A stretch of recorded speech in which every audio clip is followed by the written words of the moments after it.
Okay, so let me just start with a bit of introduction about transformative learning theory to kind of take you back to the beginning, because it's been around for decades, like 60, 70 years. And um, it all began when Jack Mesro, who was a scholar, had this really personal experience where his wife, after decades of not being in school, returned to a community college and furthered her education and had what he described as a transformative learning experience where her entire identity and way of interacting with the world around her and understanding of her positionality and her agency and who she was and what her purpose was and how she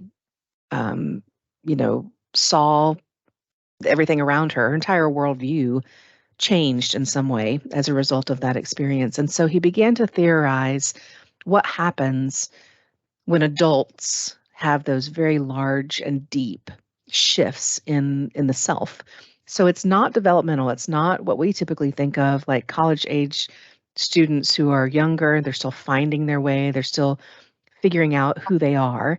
It's later in life, typically, when people already have a strong sense of self and then something happens and there's a shift, a change. So that's kind of the impetus for transformative learning theory and where it all began.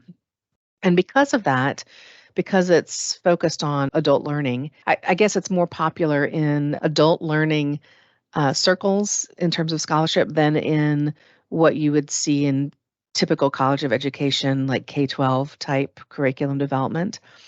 Um, and so if you're looking for it in the literature, if you go to adult education journals, then that's probably more likely where you're going to find transformative learning theory.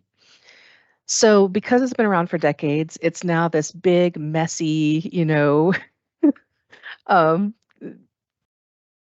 conglomerate and very dispersed set of theoretical principles that have a lot of debates. There's a lot of disagreement in the field about what transforms, how do we know it transforms? And so I'm going to tell you a little bit about some of those debates to kind of give you a sense of what it is that people argue about when it comes to transformative learning theory.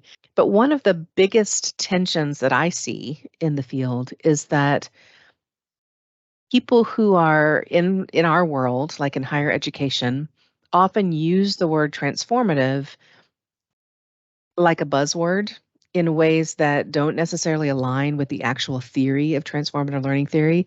And it really bothers people who know a lot about transformative learning theory.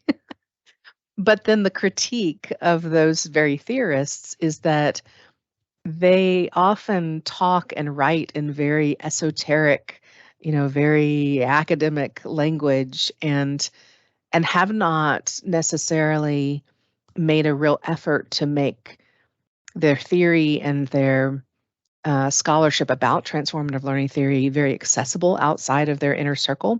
And so they complain that people are using the word transformative in the lay world without an understanding of the theory, but they haven't done a very excellent job of actually sending that theory out into the larger world. So there's a kind of a critique of both sides from the other, if you will.